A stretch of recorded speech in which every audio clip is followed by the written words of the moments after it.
What's up, gang? What's up? Man, I just been up Yeah. on campus recruiting students for our Korea program in May. Like so Oh, topped really? out. Yeah, Oh, yeah, wait, when did you do that? Today? yeah, all day, starting at 11.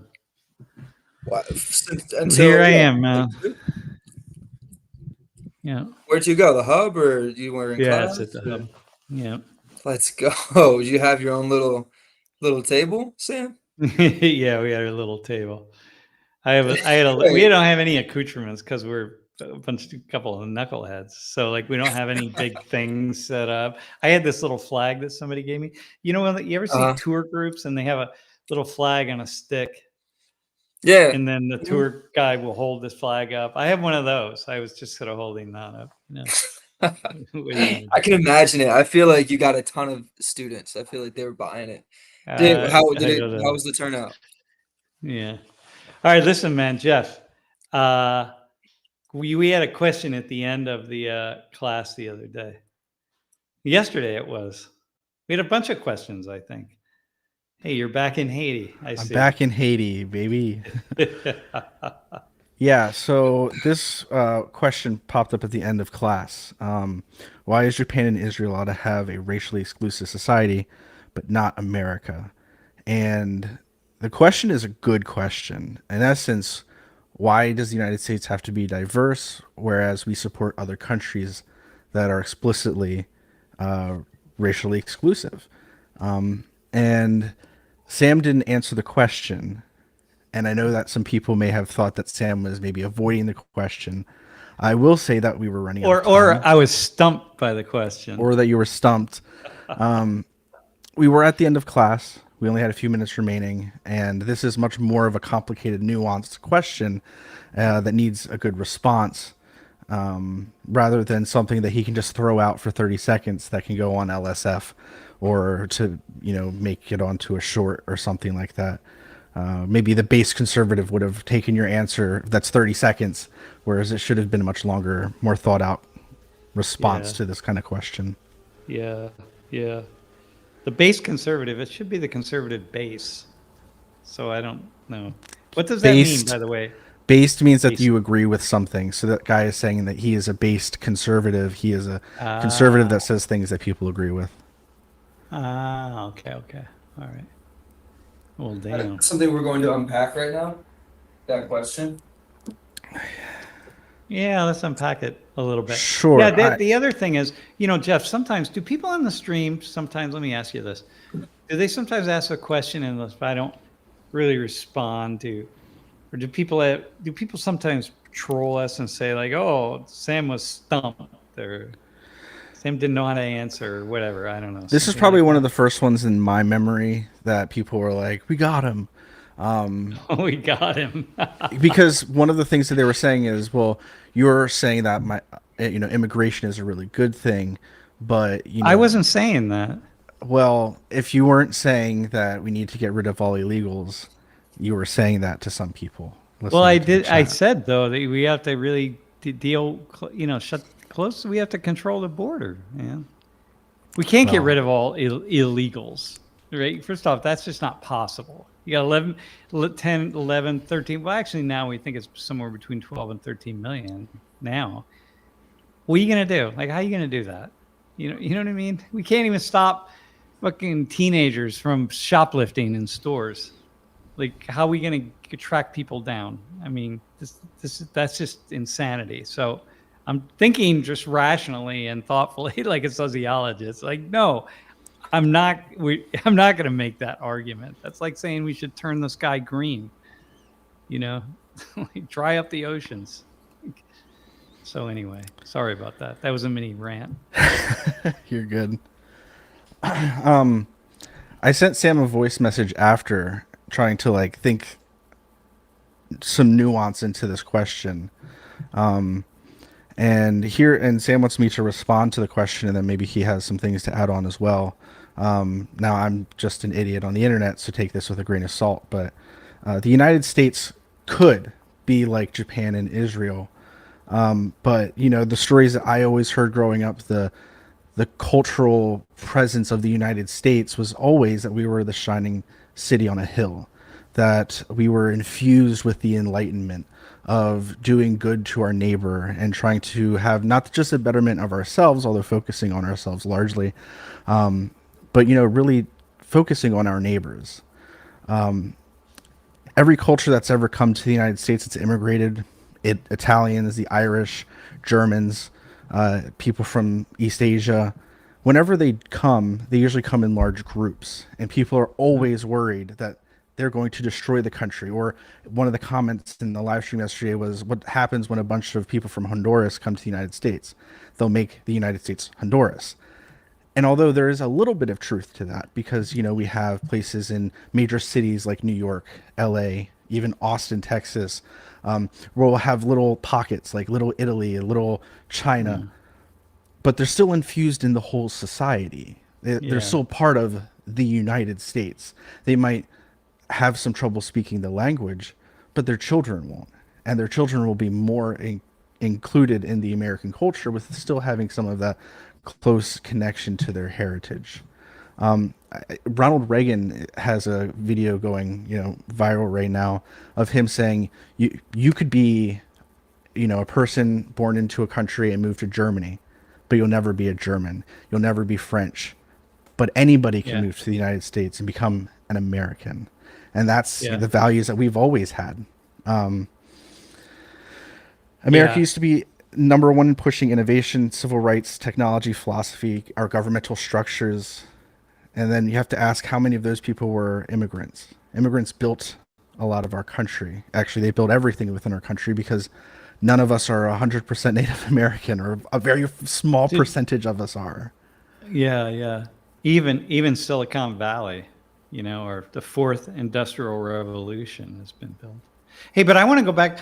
I'm with you. I agree with you, bro. I put up in the chat this e pluribus unum, right? I mean, out of one many, or out of many one. So, but going back to Israel, though, Israel's actually also a very multicultural society. Yes. And as you said, you were saying yesterday, it's like 25% Arab also, which is both Christian and Muslim. But beyond that, I mean, it's incredibly multicultural, multi-ethnic. You could argue. So you have Judaism. First off, you have all sorts of secular Jews, and that are really, so you're going in so many different directions there. But very, very, man, when I'm blown away by the layers of ethnicity when I'm in Israel, that I really have I know where I am, but it's profound. So I wouldn't call it a racially exclusive society. And the Israelis would say that Arabs in Israel proper have a great many rights, and you can make that argument legally speaking. And you don't hear Arabs in Israel. There's a division. I don't know. It's not super hardcore, but there's a division. You don't hear Arabs in Israel wanting to move to the West Bank or Gaza. You know what I mean? There's a layer of rights that is very different. In Japan, also racially exclusive. Japan's a little bit different, but Japan has been shifting recently. And Japan's different anyway. It's a very like Korea. It's a very monocultural nation. So we're not. Yeah, we're not. It's just what you just said, Jeff. Hey guys, quick question. Would you be able to, I'm not sure if this is relevant, but I think it might be, but is it possible for the audience that might not know, like for you to maybe provide some context into how this question may have arrived? Yeah. Yeah, I don't know how it arose. Where it came from. So yesterday's class, we were talking a lot about immigration being one of the big issues. And this is a question that is in response to a sentiment that may have been felt within the class, because a few of the students who volunteered as well as rose their hand in the class their parents were illegal. And so there was kind of like maybe a sentiment with some of our viewers of, why can't we be exclusive as well, just like the rest of the world? I saw that an Uncivil Law wrote in the chat, that the United States is an exception in how we have, racial diversity. And yeah, it's because we're the best, right? At least that's what I grew up believing. Yeah, I wouldn't say that we're especially exceptional. We are exceptional in terms of our size and the layers of diversity, for sure. But man, there are nations all over the world. I mean, there's so many nations that are very multicultural. I did have a response for Israel and Japan and why maybe the United States, again, we could be as exclusive as we view these countries to be. Could be more exclusive. We could be more exclusive as well. Tomorrow, actually right now, Biden could come make an executive decision potentially and shut down the border permanently for 90 days. He could do that right now, potentially, if we decide that the executive could have that much power. Maybe you have to go through the courts, but you get what I'm saying. We could theoretically shut down the border, but why don't we? And there's lots of different reasons why. And I'll get to that in a second, but with Israel specifically, like you said, I wouldn't consider it a necessary ethno-state. You can make an argument that it may have started that way, but 25% of the people who live in Israel proper are Arab. And there's people of different ethnicities who've moved there from different nations. From all over the world. Over the world. Jews who bring their culture with them from all over the world. From all over the world. There's also people of different religions who are able to live and prosper. Sure, we could say that there is discrimination happening maybe in Israel with some Arabs who are living there. We also have that problem here in the United States. Yeah. So like, but I want to go back though here. Racially exclusive America, like, dude, you can't. First off, we're already not racially. We have so many Hondurans here and Guatemalans and Salvadorans, and you can't okay. So we cut the border off, right? Yeah, we shut the border down, and we don't let anybody in who's undocumented, and we kick everybody out who is undocumented. Okay, but like we still are the most an amazingly multicultural nation, man. We're still not racially exclusive. Who's an American? Like, what does it mean to be American? Like, I ask people, like, what's American food? Like, what is American food? Like, there's nothing. Everything you come up with, man.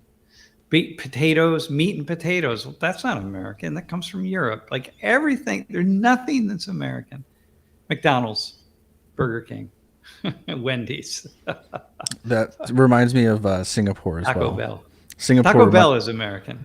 Yeah. Singapore reminds me of the United States a lot with the diversity as well. What does it mean to be Singaporean? Yeah, exactly. Yeah, we had that class last year with the guy from Singapore. What? No, do you think? It's one of these things. Yeah. What do you think you mean? What do you think the person that's asking the question means by the term allowed? Like, are they talking about global perception and like expectations that we would be relations? we would be criticized if we made an attempt to be racially exclusive. We'd be criticized, right? Yeah, to no end, which is like, right. Of course we would be. I mean, but you can't be. There's nothing to be racially exclusive on. Like, Korea can be racially exclusive because 97% of Koreans, people living inside of the peninsula of Korea, have great grandparents who have ancestry from the peninsula of Korea. You know what I mean? They had 3%, basically. So it's like, all right, we don't have that. We got nothing, man. I would So also.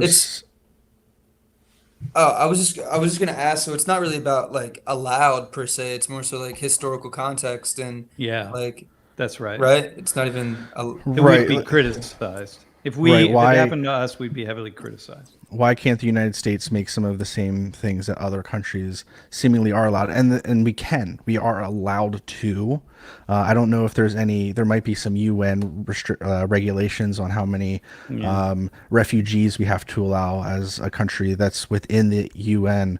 But besides that, like, we can make up our own policy on our immigration. The thing is, I would argue against Japan and South Korea and China because they are having major issues with their population. The United States, well, that's right now. Well, it is changing slightly, but right now, I mean, like this very moment, we have the best economy on the planet. Don't believe me? Look up any other G7 country, and we have the best GDP. We have the one of the lowest inflation rates right now. Our country is very, very strong. One of the reasons is because we allow people to come into our country to take over the population difference, because we don't have as many children as we should be having in order to balance the scales. So we have immigrants coming in, and maybe you can make the argument that we shouldn't. But what are we going to do? Either force people to have children or maybe make incentives, but then you disenfranchise other people who can't have children. Even healthy cisgender male and female come together and one or both of them can't have children. So then they're disenfranchised from being a part. So what do they do? Do we bring immigrants for just those people? Like it's super complicated. It's much harder than just saying shut down the border. And we as a country are doing so good, partly because we have people who are immigrants who are coming legally, who are taking really high paying jobs, and people who are coming in illegally taking the lower end jobs, so that our middle class is able to actually exist more so than any other country on the planet. Well, okay. I wouldn't say it exactly like that. I would put more nuance onto it, but basically, I think you're making a point that people ought to be considering, and that it's the thing is, people try to make it all really pretty simple, and it's not simple, right? It's what to do. I don't know what to do.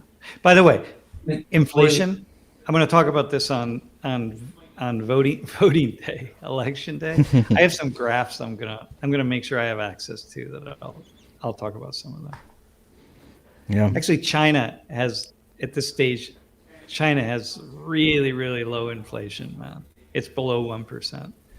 But we're up to G20 countries. We're right in the middle. Everybody is experiencing inflation, except China. Basically, is like really strikingly low, and I don't know why that's the case, but. Yeah, maybe their government is able to kind of rig the system in some way. Yeah. Well, that's my answer to the question.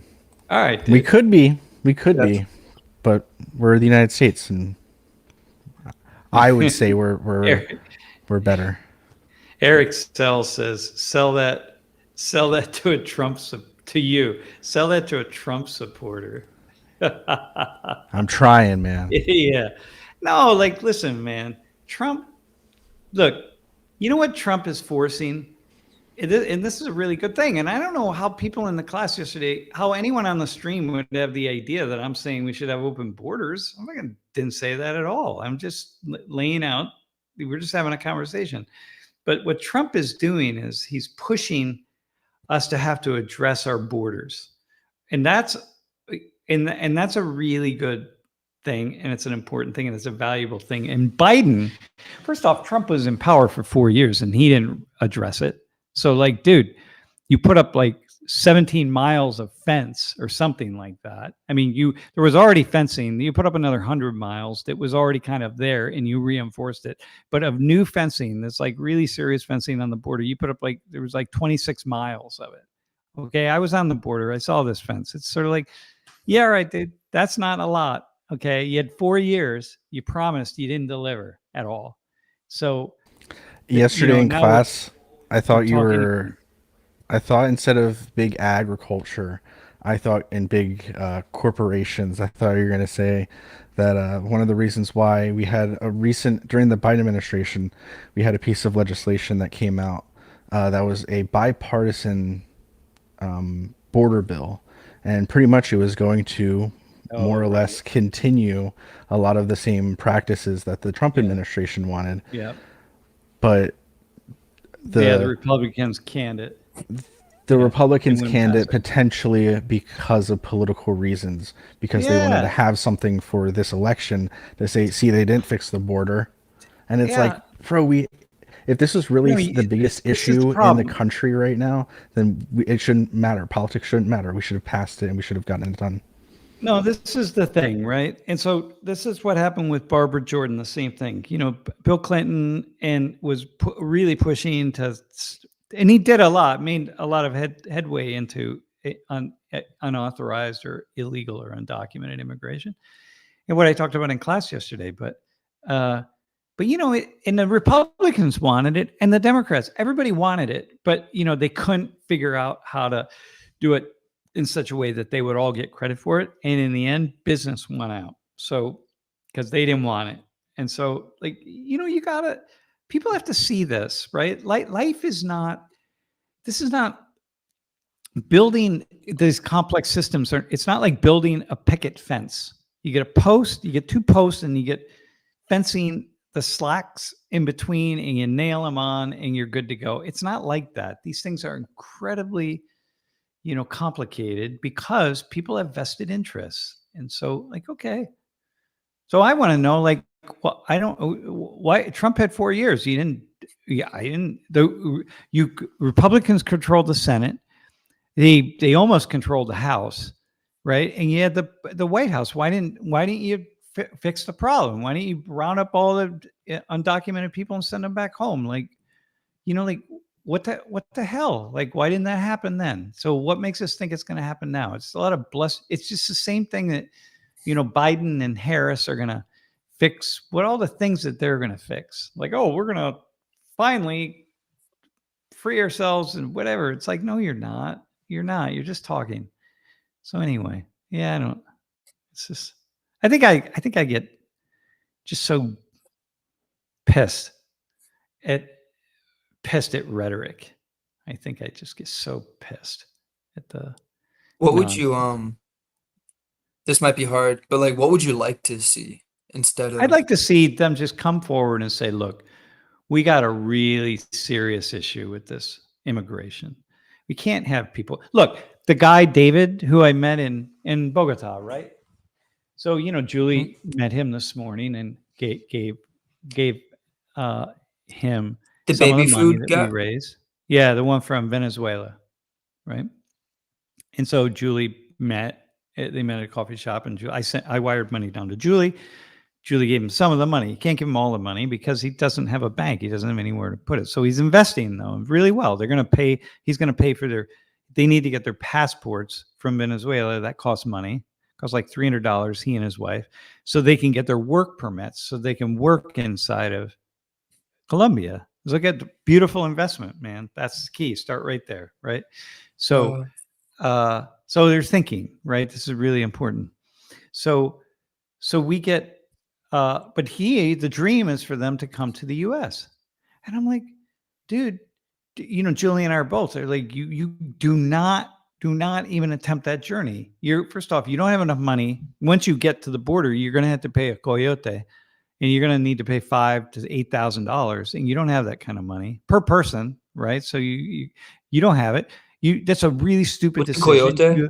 Coyote is a coyote. They call it that goes through the night, is able to travel through the desert at night and find safety, right? Take people to safety, get people across the border.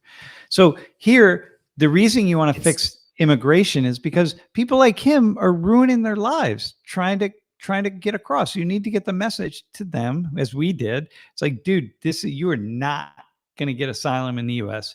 You are not going to make it into the U.S. Okay, you're going to you're going to risk your lives. And so he's able to hear me because I'm able to talk to him. But so Biden, Harris, Trump, who's Trump's running mate? Jeff, who's it?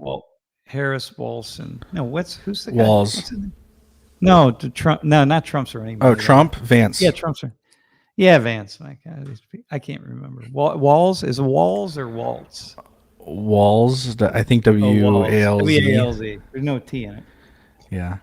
All right. So listen, you think let's come together. Let's come up with a thoughtful solution. Recognize the nature of the problem. Don't politicize the problem. This is what Barbara Jordan said. She said, what's going to happen is these extremists on the left and on the right are going to politicize the problem, and then it's going to get out from under us, and we're not going to be able to ever fix it. Which is exactly. And when you say politicize the problem, is that what you mean by rhetoric? Yeah, Like, the rhetoric. Yeah, it becomes politicized. It becomes rhetoric. Yeah, Biden's yelling at Trump. Trump's yelling at Harris. Harris is yelling at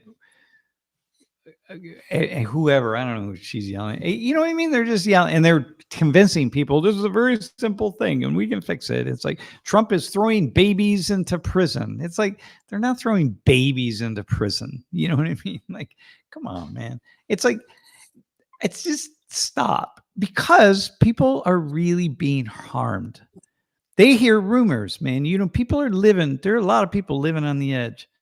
And they hear rumors and they don't have the information. And so they're like, oh, if I can make it to the border, I'll be able to get asylum in the US. It's like, nah, man, stop.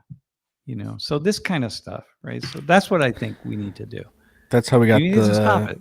the meme of Harris saying, do not come to the United States. It was from her going to those countries and saying, like, you guys can't come up to the, like, you can't go up to Mexico and then hop over the border. You just can't. Don't come up. Yeah, I mean, whatever. She said that, you know, Yeah. like Early in the administration. Green-eyed lady said the so-called bipartisan border bill would have allowed 5,000 undocumented border crossings per day and would have added additional funding to the Ukrainian war. I think also Israel might have been included in that. Maybe not. I don't think, hang on. I don't think there was something linked to the Ukraine war, but hang on. The 5,000 5,000 a day, I do believe that there was no limit prior. So this was putting the first limit of a number of border crossings that we catch, and then we can actually shut down the border for a certain period of time. Hang on, I got to look at that. No, I was not. That's 150,000 a month. There's no way that's what it was. Hang on. Like, listen, green-eyed lady, find that, and put a link in the chat. I want to see that. There's no way that it's. Let me double check that people can do that. Yeah, it's not. Yeah, I don't. And I look. I don't. First off, let's be very clear. Biden and Harris, they let this thing get out from under them, man. They should have stopped it. They should have really been on it right away. But of course, you know, Venezuela was falling apart under Trump, but it went to a new level under Biden, the Biden administration. And so let's be pretty, let's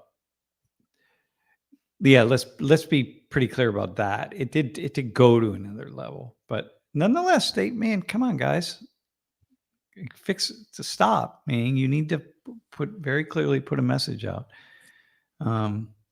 So people had they had the message was out, you know, although people came under Trump, people were coming under him. So, you know, what stopped a lot of that was COVID. And, but nonetheless, you know, Trump, they get the message, you know. And what happened was, here's the politicization. Biden and Harris ran on a ticket in 2020 that they were going to be more humane than the Trump administration on this issue, right? So now the message goes out, they're going to be more humane. Well, when you're on the ground in South America or in Central America or in Mexico, and the rumor is, the headlines, they're going to be more humane. You don't know what that means. So you're not able to, you know, get on your phone or your computer or something and look at what that actually means in the real world. All you hear is the headline. And so then you have the idea, okay, I'm going to be able to get across. And so it's like. And the headline says what usually? The headline says the Biden administration their campaign is they're running against Trump by saying, we're not going to be like this guy. This guy completely is closing down the border. We're not going to close down the border. We're going to be more humane toward people. We're not going to split up families. We're going to give people an opportunity to apply for asylum. It's like, well, you put that word out, man. You got millions and millions of people who are like, oh, I'm going to have the opportunity to apply for asylum. Okay, I got to get to the border.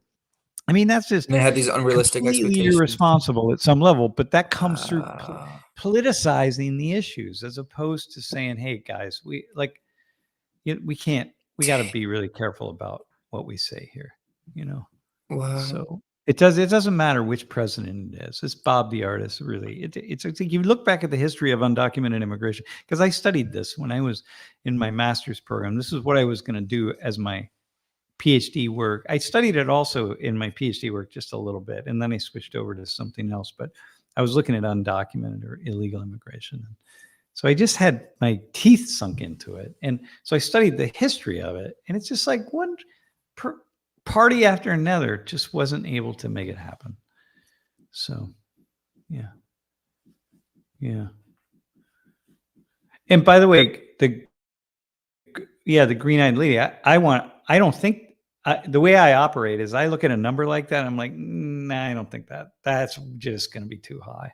But I'm completely happy to be wrong. I mean, I don't, maybe I'm wrong. I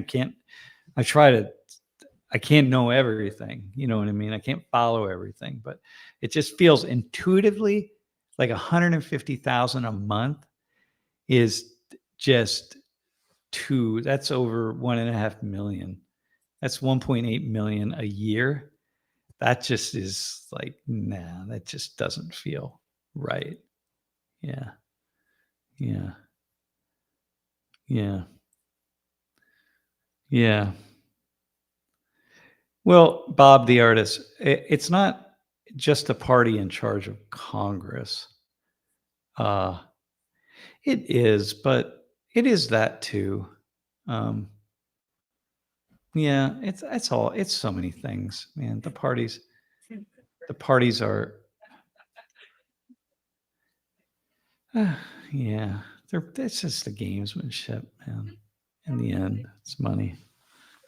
Like, Okay, what else do we have? Do we have any questions from yesterday? Any other from the stream that we didn't answer? Not from the stream yesterday.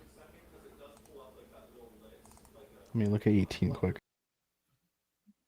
I was really struck by the fact that we had four actually students in class, maybe more, whose parents came to the U.S. as illegally or stayed in the U.S. illegally, one or the other, right? Man, that just really says something. Then what do you think about the Amish in Lancaster voting this year? Well, are the Amish voting this year? Yeah, I drove through Lancaster County about maybe a month ago, and there were a massive amount of billboards throughout the Amish community about Amish voting rights and telling people where to go to vote and all of that kind of stuff. There's been a huge push with the Amish community to I go out and remember vote. that. Yeah.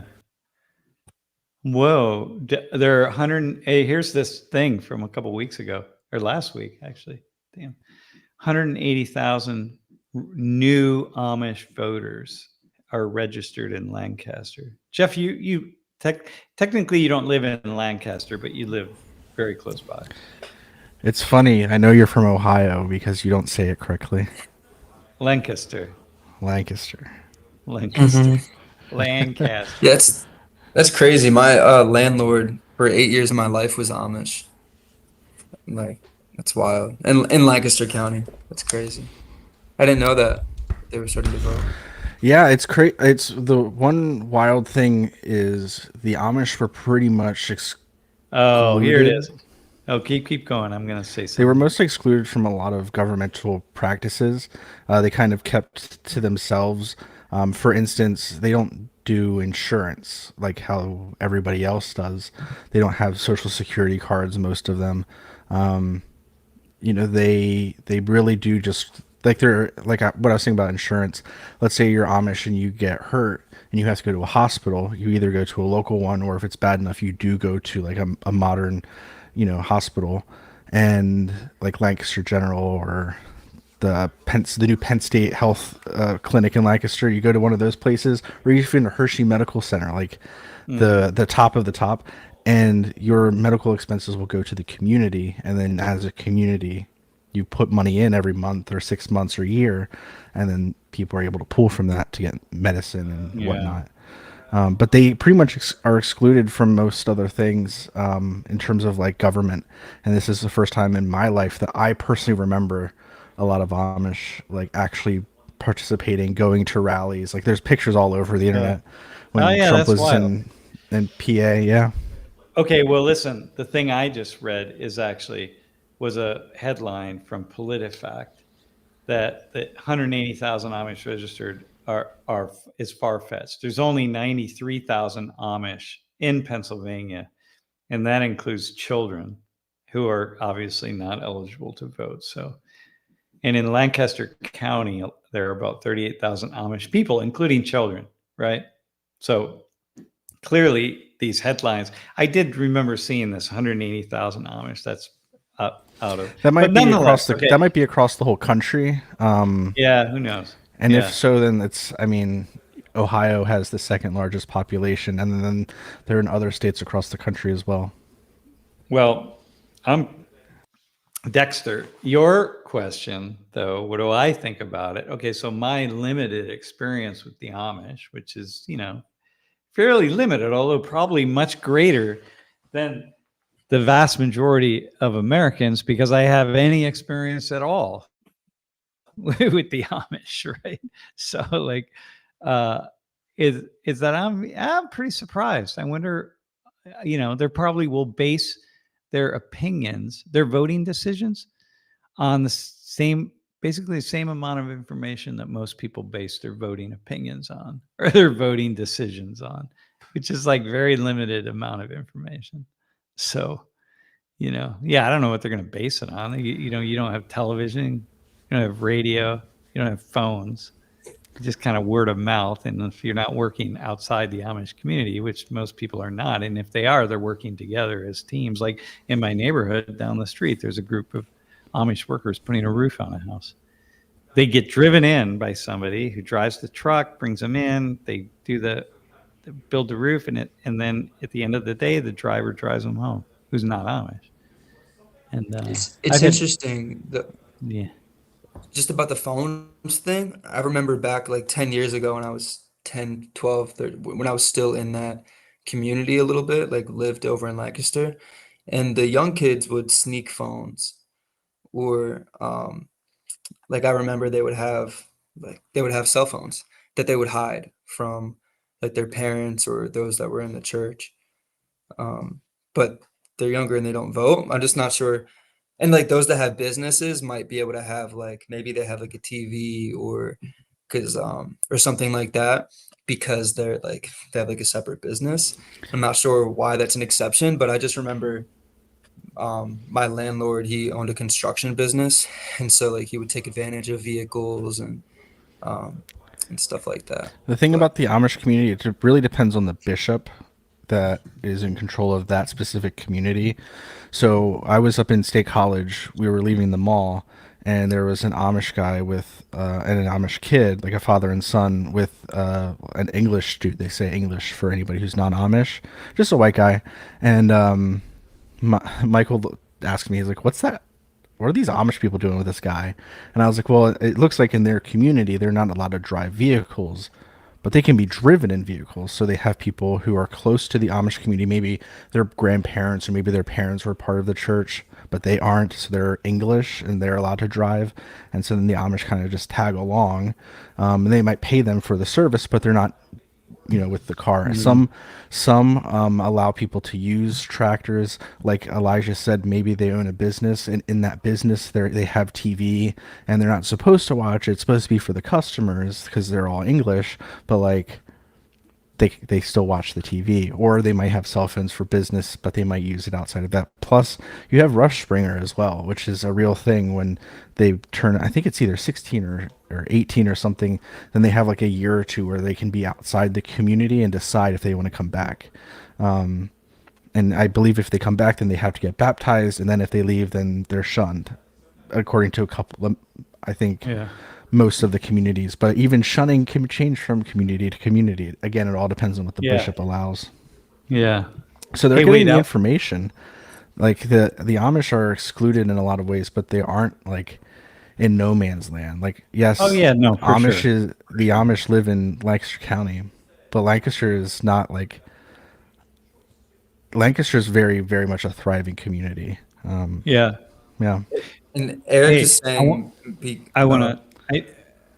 go ahead. he's Bro. he's saying be careful mixing Amish and Mennonite, and I just what Jeff is saying, like to me, checks out just from being around that community so often Yeah. when I was younger. But yeah, the Mennonites they can drive, they can use electricity, they do have cell phones. It's not like against their All from what Amish, I'm all Amish are Mennonite. Not all Mennonite are Amish. All right. I want to go back to Green-Eyed Lady here for a second. So Green-Eyed Lady. I just put something in the chat from Kristen's Sanim. Is it Sinema? Cinema? Who used to be a Democrat, but I think she became an independent a couple of years ago. Anyway, she put out this thing, Bipartisan Border Security Package, Myth versus Fact. The 5,000 number refers to the total migrants. Where are you at? I'm on the link that I just put on. Oh, it Put just in. sent me to her .gov. Hold on, let me try again. Oh yeah, here we go. So if you go down, Do you have a page? go right to the 5,000 piece. Go down more. Right there, that 5,000. See, right at the top. Okay, keep going down. Right there. The 5,000 refers to the total migrants attempting to cross the border, not the number of individuals allowed into the country, as some have claimed. The bill ends the practice of catch and release. So the idea is they catch people at the border, they get their names, they sign them up, they figure out who they are, and then they say, okay, now you have to apply for asylum, but right now we're going to let you go in the United States. We're going to release you into the U.S. And it's like, no, it ends that. So the 5,000 that it's that. So it's actually it's that 5,000 refers to something else, right? So anyway, this is probably right on point. This sounds like 5,000 encounters, which is not the same as bringing people into the country or allowing migrants to stay in the country.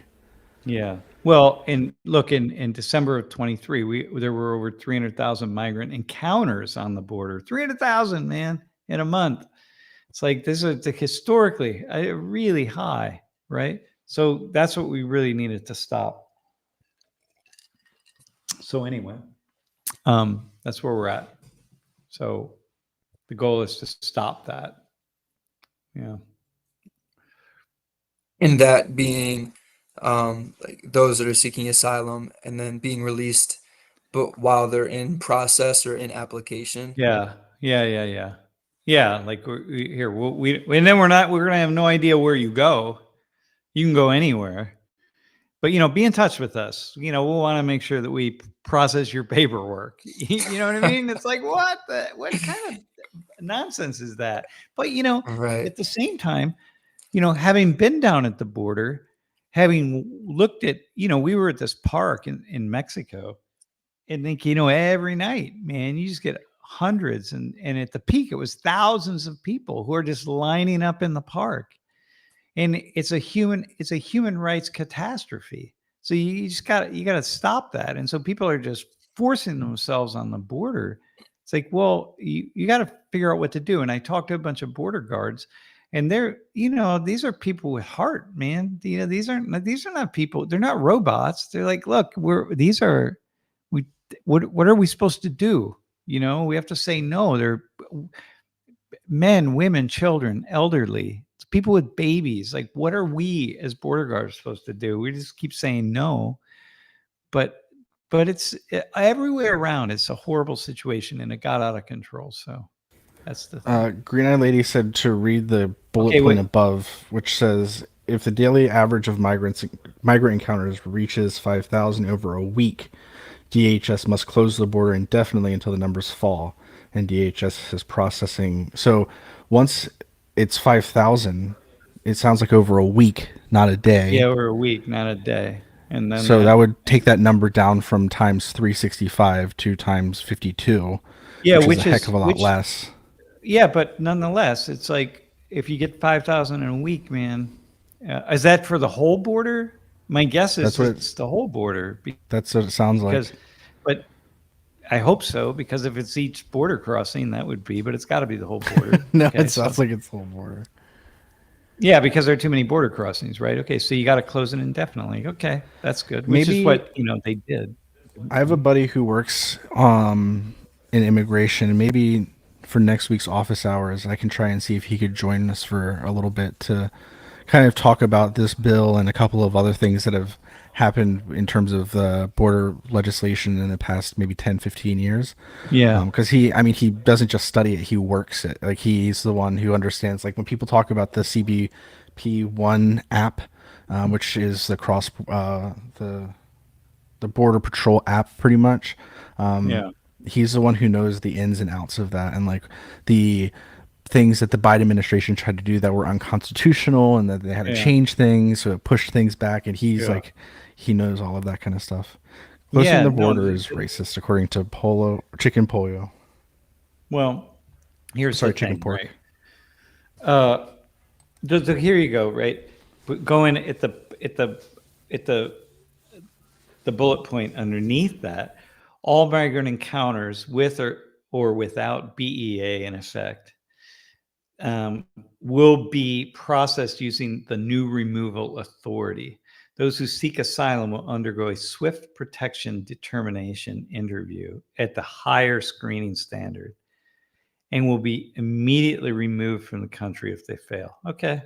Yeah, that means like you don't let them go and tell them, hey, check in with us in a month or two, which is like, okay, that I can accept that, and immediately removed if they don't make the the problem is everybody.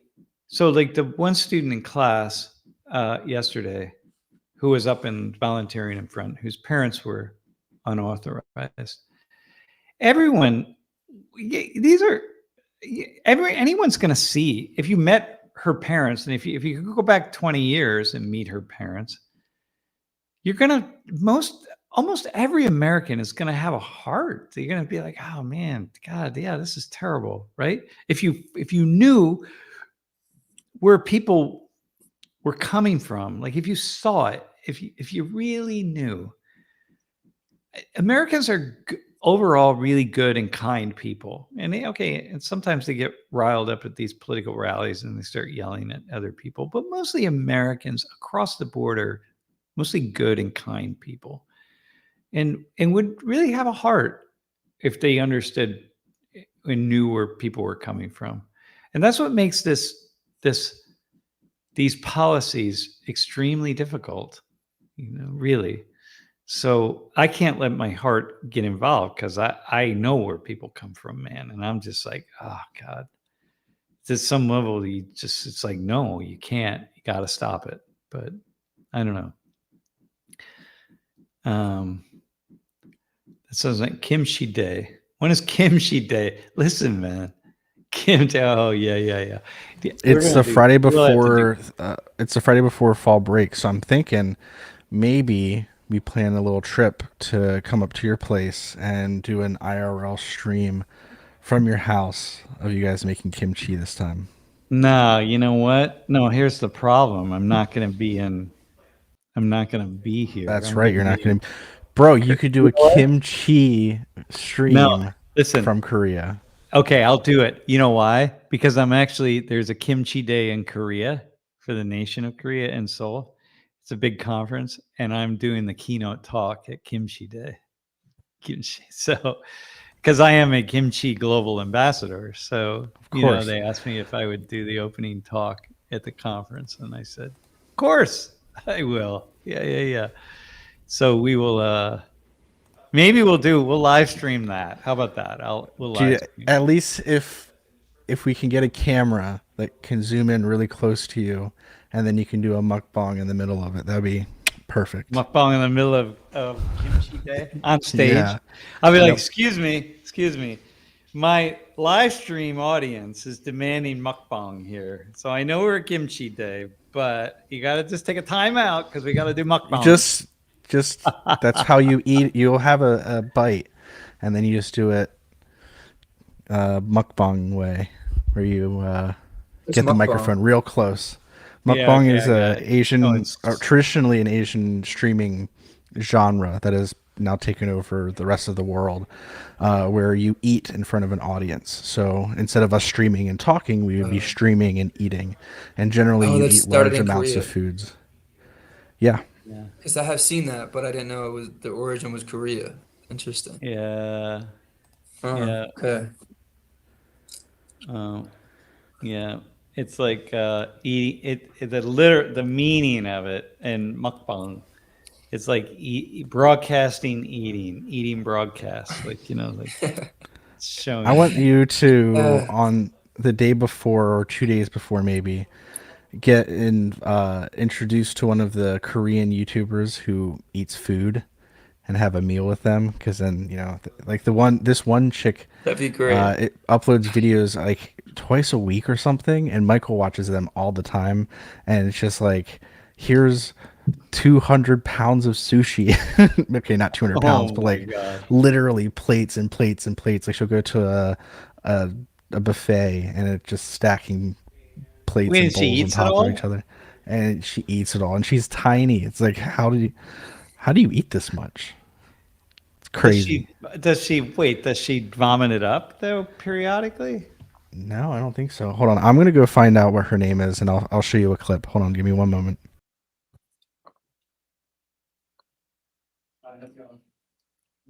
That's crazy. That trend must have started that started a few years ago, I think.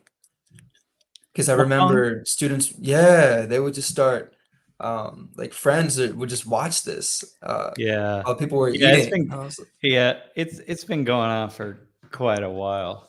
Uh it's like it probably is like 10 years ago maybe. But early like wow. 2011, 2012 somewhere in there. So yeah, a decade Hmm. ago. Yeah, it's wild. Wow. No, Hmm. it's really We just sh it's crazy, man. Yeah. That's so interesting. Yeah. Yeah. All right, what else do we have? I have the channel. Give me 1 second. All right. Oh man. Is it live right now? Probably. No, it wouldn't be. It's Probably 3 in the not. It's morning. 4 o'clock in the morning. Yeah.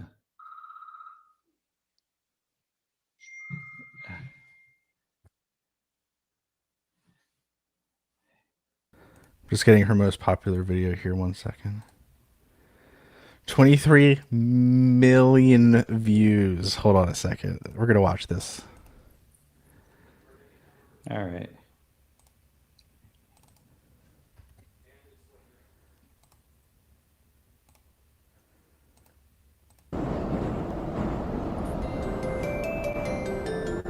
이번 내리실 역은 쯔양입니다.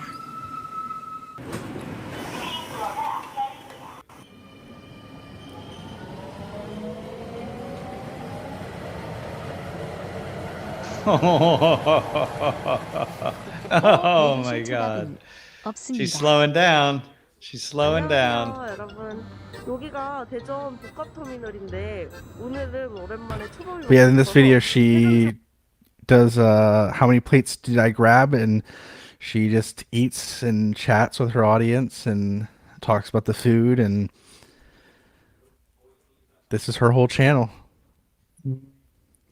It's just the portion sizes are so much smaller though. Yeah, that's true. I'm noticing. It's still a lot, but it's just like, wow, yeah, the portion sizes in comparison Hey, seems so different. Jeff. Fuck. Oh my God, I keep getting these crazy. Fuck. Jeff, can you do me a favor? Can you send Arnica? Do you have Arnica's? I have her on Facebook if she. No, hang on. I'm going to have her come on really fast to. Let Wait, me how see if do I I? have her What email. do I? Hang on. I can do this. Hold on, I think I got her. 1 second, Arnica. I have her email. I'm sending you No, a link, hang on. Arnica. I can send her the.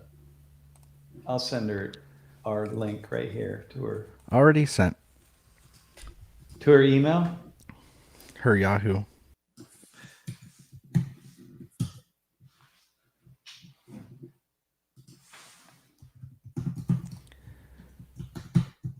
Okay, she'll pop on in a second.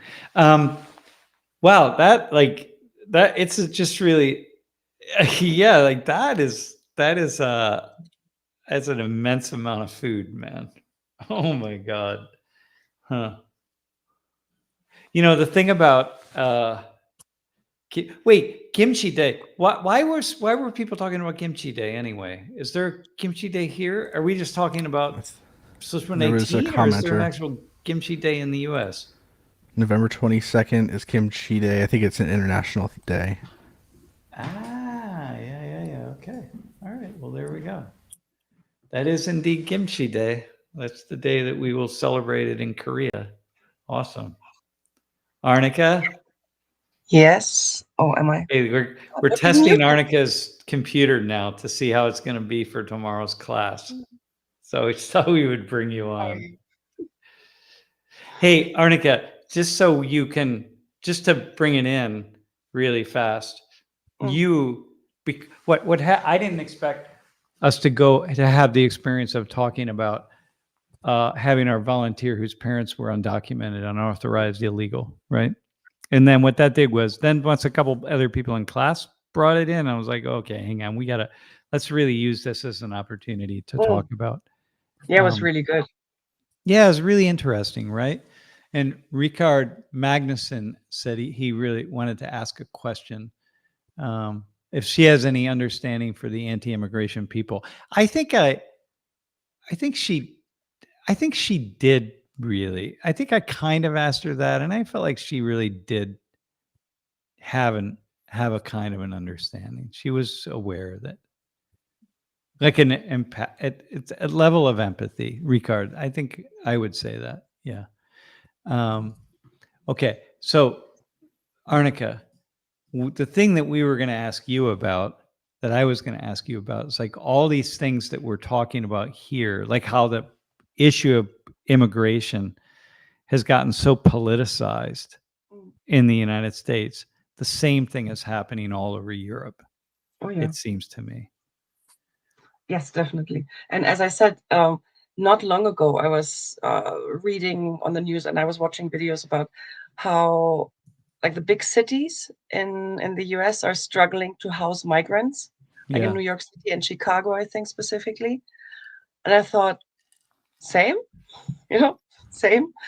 And we have the same kind of rhetoric, the same arguments before an upcoming election. Ours is just a little bit later, possibly, or maybe much sooner. It's like our colleagues, Mr. Rashidi and our other colleagues in Gouda in the Netherlands, they were on a list to get houses, to get apartments. And, there's a long list and there are a lot of Dutch people on that list. And now you got Mr. Rashidi gets an apartment, but you got other Dutch people who are needing an apartment. And it's like, it creates a lot of negativity. And he's certainly aware of that. And they're all aware. It's like they feel some kind of way about it, Yeah. It's resources are finite. Yeah. And especially the big cities, I think, are feeling it. We're feeling it in a way that it's starting to get personal. Like before, it was like, oh yeah, you're not affected. What do you care that there are a few thousand people or a few 100,000? I don't know, but I think most people by now are starting to feel it in the way that, oh, my granddaughter can't move to the city where she wants to go to university because there's no housing, or my brother can't. Or my cousin or someone. Oh, my cousin, somebody. Well, you gave me the example of your daughter who is trying to find an apartment. Yeah. And she had to pay to get on the advanced list or something, right? Sort of. Well, it's I mean, she's trying all sorts of avenues for 1.5 years now. But she only recently had her first viewing ever that she was invited to when she paid for a subscription to the biggest housing portal in Germany. And that means for the first 3 days, an advert is up, a listing is up, only people who have paid can contact the landlord. And very often these listings are not up for 3 days. They're like Yeah. up For 3 hours. minutes or hours, and then Yeah. it's done. So a lot of people who can't afford to pay, or who are saying like, all right, I'm not going to pay for something like this, they don't even get the chance to email the landlord. Man. So a year and a half she's been looking. Wow. How is that, man? How is that possible? Like, here in this town now in State College, we have so many apartments being built. There are a lot of high-end apartments. So, like for rich students, they cater to rich students, but there's so many. If you want an apartment, you're going to get an apartment. There's just not even a question. Well, if she were able to pay top dollar, she would have an apartment by now. I got you. I got you. Right. I got you. Like, there are people, especially actually, there are lots of Americans in Berlin. Everybody wants to move to Berlin. Everyone wants to work at a Yeah. startup. Seems to be Yeah. really cool. And especially Americans they have this, rent is so much more expensive in the US that expats can just seem to be fine with paying $2,500 per month, or euros rather. And they do that Yeah. because that seems like an okay number for them. And we're all like, reeling. Yeah, I have a former student of mine who's one of these digital nomads, and he was paying $5,000 a month in San Francisco for a hole in the wall, basically for a room inside an apartment. Yeah. So now he's living in South Africa, but for a hot minute he was in Germany. He was in Berlin. Of course. So imagine paying, $5,000 a month for basically a bedroom, right? So in Berlin, he's going to find something really nice for that. Well, for $5,000, you can actually rent a whole house here. That is possible, but most people don't have $5,000 per month. Yeah, no, here in my town as well. Yeah, but you're looking at these cities, huh? So anyway, there's a lot of understandable, just like resentment over migrants, and it's for a lot of reasons. Lots of reasons, yeah.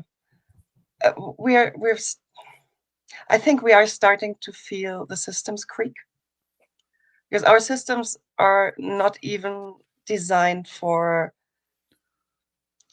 the state of our demographic pyramid. We have an upside down pyramid.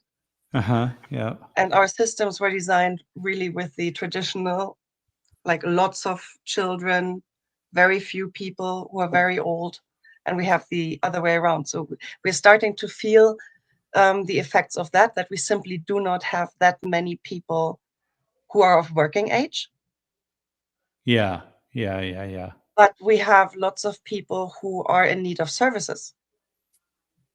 Right. Who is going to provide those services? Yeah. So we really desperately need people for our workforce. So skilled people, or at least semi-skilled people. And they're coming out with all these statistics that are very sensational, like, 47% of people on state benefits, of the specific state benefit, are not German. And when you look at it, okay, yeah, they're like, asylum seekers don't have access to that. They get a different benefit. Oh, right. When you look at I it, got you. they're Ukrainians mostly. So then there's like suddenly, why are so many Ukrainians getting benefits? They're allowed to work. Why are they not working? It's heating up towards the election, and I think kind of any problems are at the moment being traced back to migration. Got you. They're politicized in that way. Yeah. Hey, green-eyed lady on the stream asked a question, like a comment about why it seems that the majority of migrants are overwhelmingly young men without women and children. I can respond to that. I could. Go ahead. Go. You respond. Because the journey is dangerous. it's long. It's people die. The young men are being perceived as the strongest one, the ones who are most likely to survive, and they're also perceived as the ones who are most likely to be able to then work, because that's the idea, right? You're, as soon as you touch down in Europe or any highly industrialized country, you instantly get rich, right? That's the nature of Or things. not get rich, just make money, make any kind of money, send Yeah. it home. And it's a huge problem if the reality doesn't match up.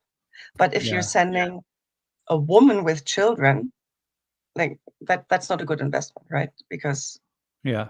she won't Who's be she like, gonna? first of all, maybe she's not going to make it even. Yeah.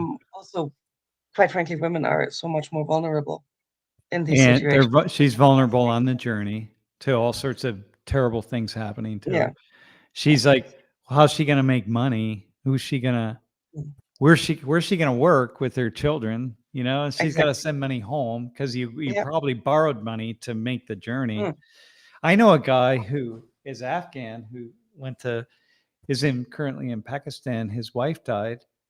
His wife died in Pakistan. He's there with their child, and he can't even work. He's taking care of the child. It's a young child. Like, so he's trying to work to do something, but he can't. He's really stuck in a way. So, so those are, I used to live in Pakistan.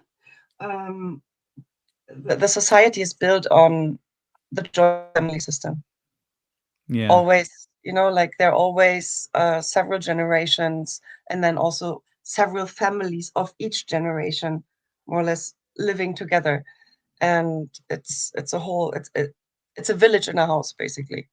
There's always somebody there to help. And I think that was one of the most shocking things for my husband when we had our first child, was that how difficult it was. He had never perceived anything like this, You're like on your own. Yeah, You're on your like own. you don't sleep. There's no sister, cousin, whatever to like take the baby for 3 hours or something. Just don't sleep. Yeah.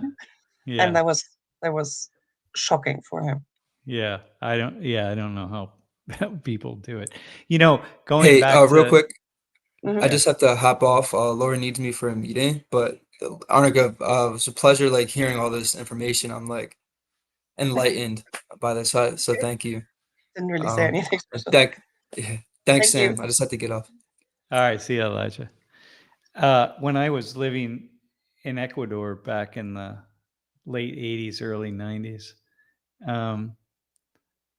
I probably talked about this at different points, but there were entire communities that had no men in them between the ages of like 15 and 50.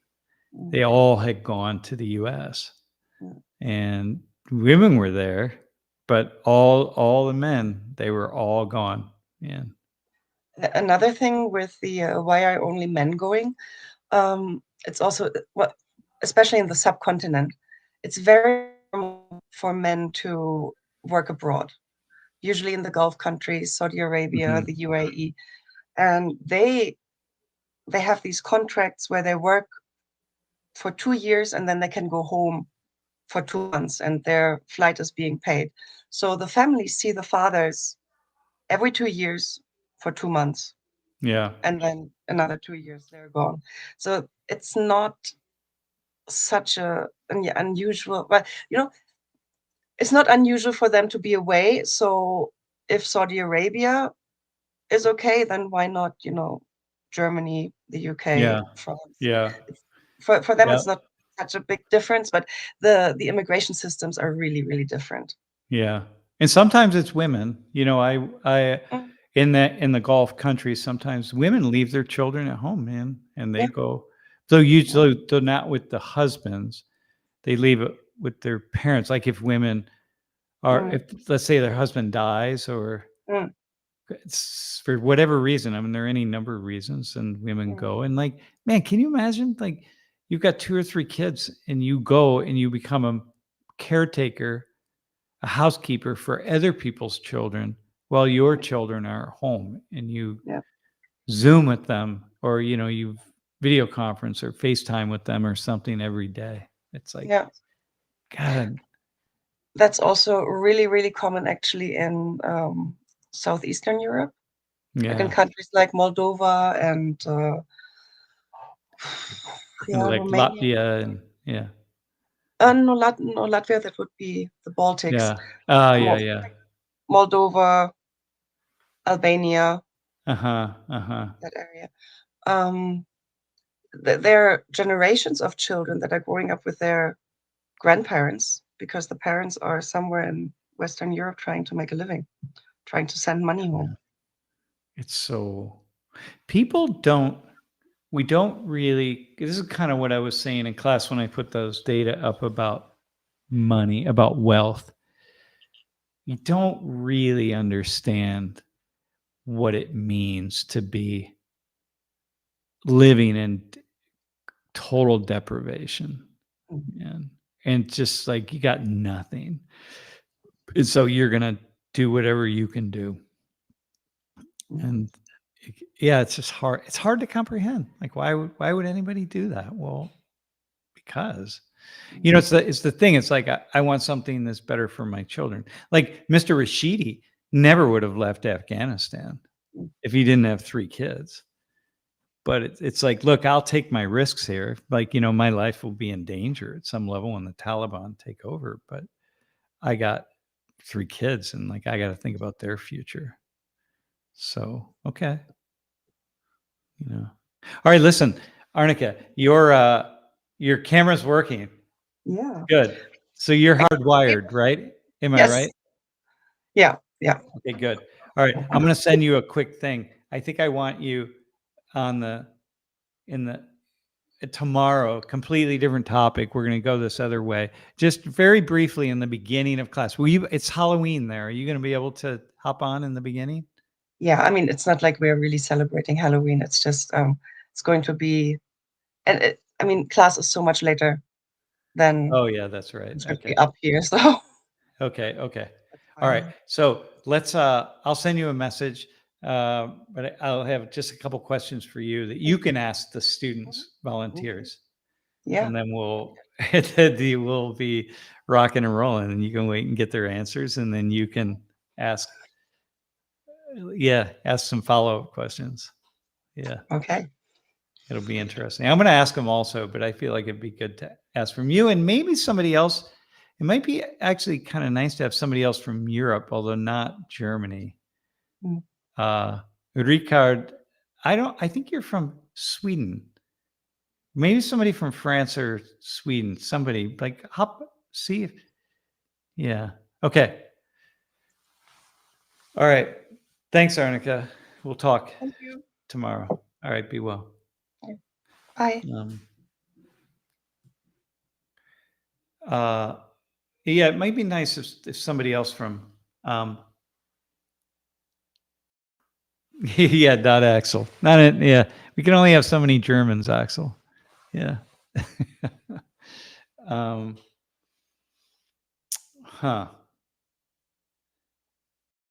Yeah. All right, Jeff. Are there any other questions from yesterday?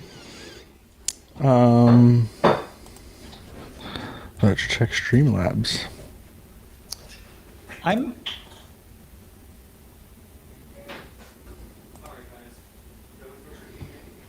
Oh, Mikhail.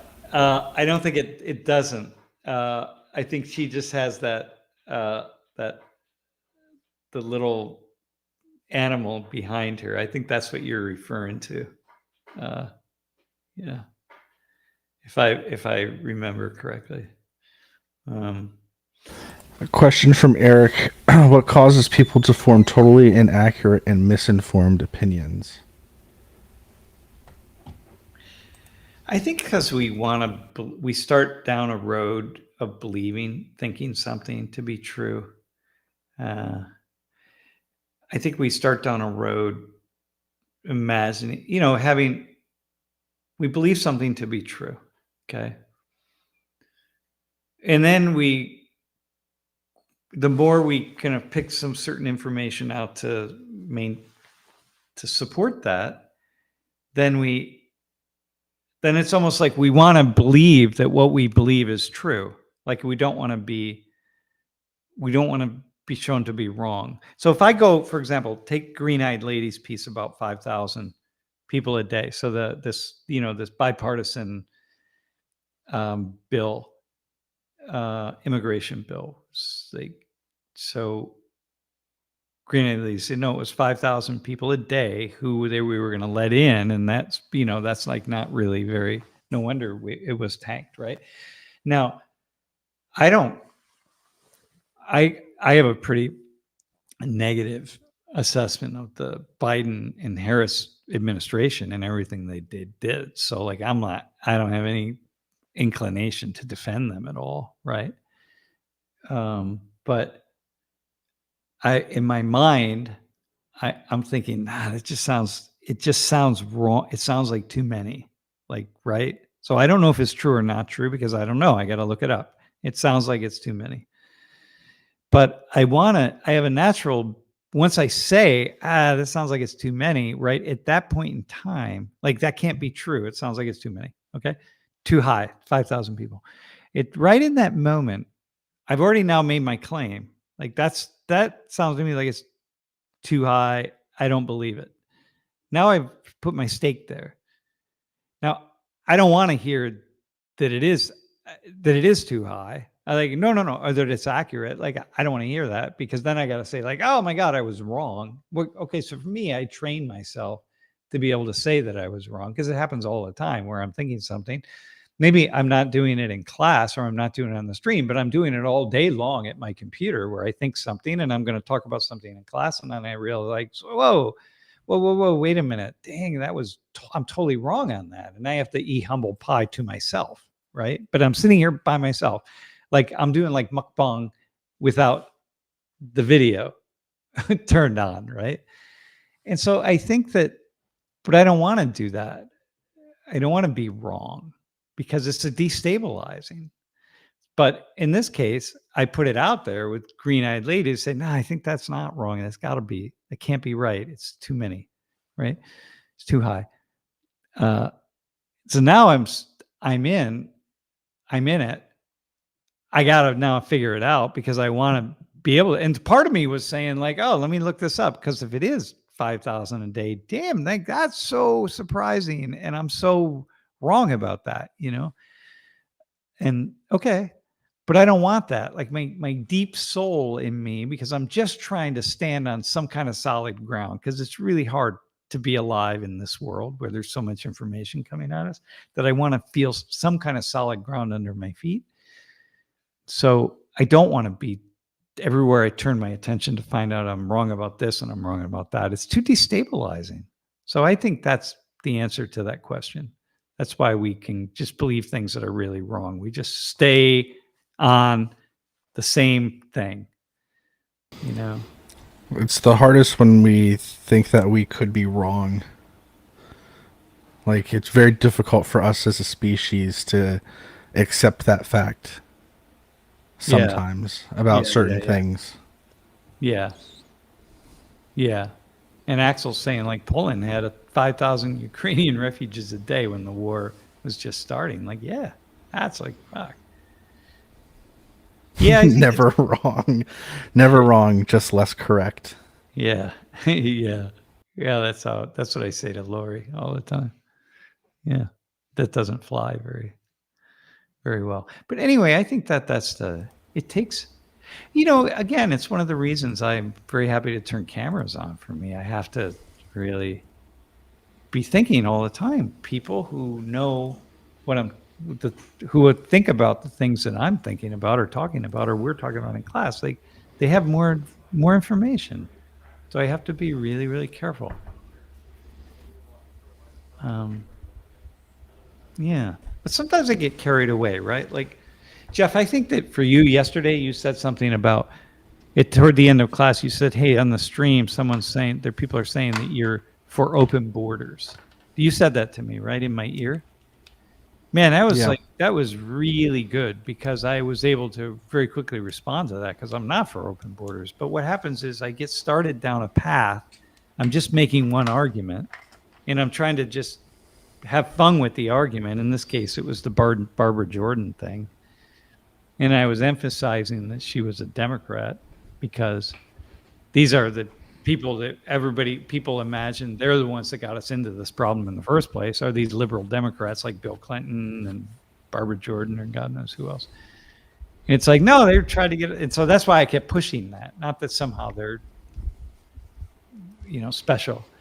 But in any case, I lose track and then I'm not thinking correctly. So then I rely on you to be in my ear being like, dude, you need to respond to X. Like, here's a sentiment. You really got to respond to this. So that was an example of something that was good. And I could have gone, if we weren't right at the very end of class, I would have pushed it more, Yeah. Huh. It's crazy. All right. Where else are we? I'm just reading through some comments.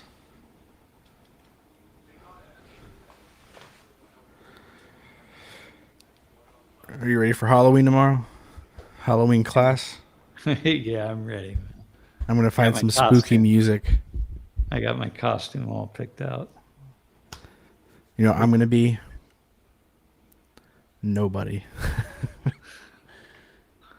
It's really our HOA requires us to have a light on the pole out in front of our house on at night, and we don't have. Last year we didn't have any trick-or-treaters, but this year I'm wondering if everyone's gonna come through because they think we all have like candy to hand out, because that's how you indicate around here at least that you're giving out candy as you have the lights on outside.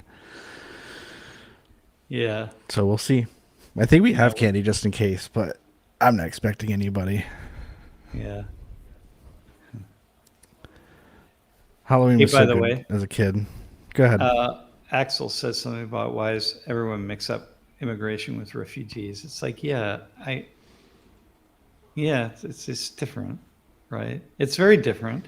But, one of the problems is in this day and age, refugees and immigrants are often one and the same.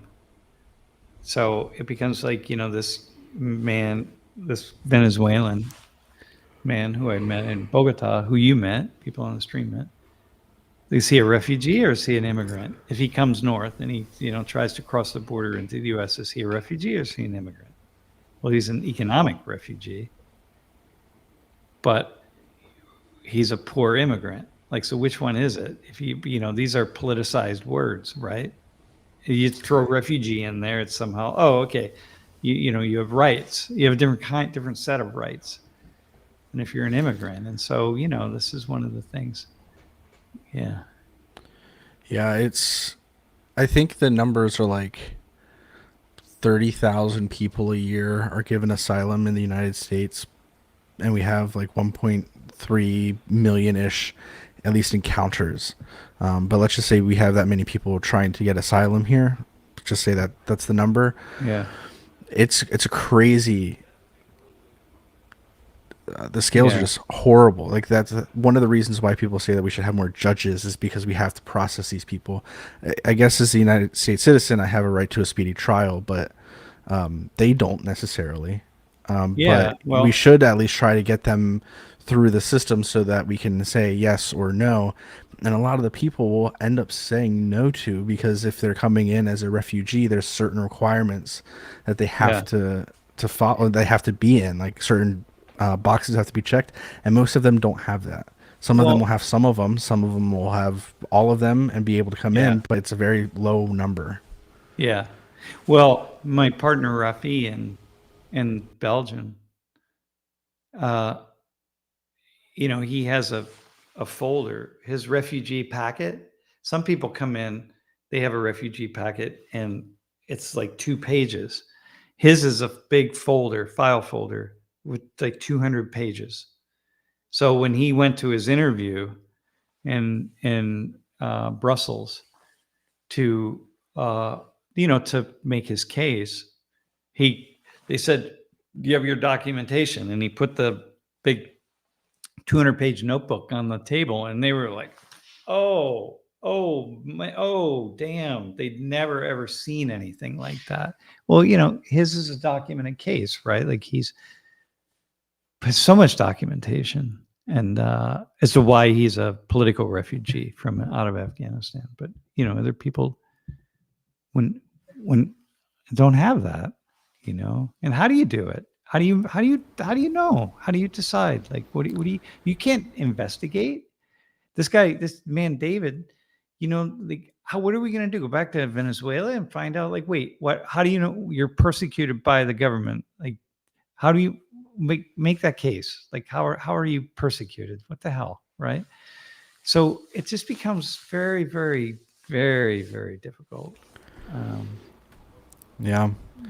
And these words, somebody asked earlier in the comments about, like, is Trump really a Nazi? And one of my big problems with people using those words is we can't, it's the crying wolf situation where we're using these words too loosely. When we're really just saying that we disagree with something. This person's a Nazi, this person's a communist, this person's a socialist, whatever the case is.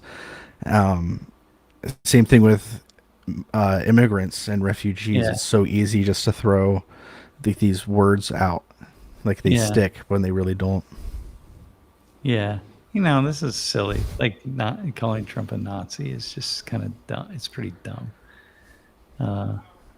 In my mind, I mean, I just don't find it. Hey, by the way, there's a lot of things I disagree with him enough that I don't have to resort to calling him a Nazi for my points to stand, in my humble opinion. Yeah, well, it won't get you anywhere anyway. I want to go back to Green-Eyed Lady. So you wrote that your mom's parents and older brother came here as poor but legal immigrants. It took them over a decade to finally become citizens. So I have a question. Yesterday in class, I talked about, the 1965 immigration bill, which had a loophole which allowed people to sponsor relatives. And for whatever reason, I don't know why they didn't close that loophole, really, but they didn't. I think, one reason they didn't close it because they wanted more and more people. And they decided we decided, and we know it to be true, when people sponsor their relatives, that means that those new immigrants are less dependent on social services provided by the government, because your relatives are going to provide the social services, right? They're going to find you housing, they're going to find you a job, they're going to, provide you with shelter and food and this kind of stuff. I mean, food, and take care of you until you are able to get a job, this kind of stuff. Like, we don't need to provide social workers for you, right? They're going to show you how to register your kids in school. They're going to show you how to get a driver's license. They're going to show you everything. They're going to take care of it, right? Well, let your relatives do that. So that's one of the reasons we allowed this to go on. But the reason I say this, because I meet a lot of people whose relatives came in the late 60s and 70s and 80s who benefited from this loophole, which, later they kind of have closed it up now. We've kind of closed it up. And, it really is, in a way, it wasn't intended to be that way, but it was. And I don't know, it's also kind of interesting, right? It wasn't supposed to be, but, we add it and we get it and, like, okay, so it was legal, right? But a loophole. And, it's just kind of interesting. There was a guy that I was reading about, this guy. He's this Greek guy. He sponsored 27 or 28 relatives. He got here to the U.S. and turned around and sponsored 27 or 28 relatives. Well, which is what Yasmin said yesterday. Her parents sponsored a lot of their own siblings. So it's that kind of thing, It's like, all right. I don't know. It's all very, God, that's tough, man. I'm glad I don't have to make these decisions. All right, listen, tomorrow's class, I think it'll be good. It'll be interesting. For me, it'll be interesting.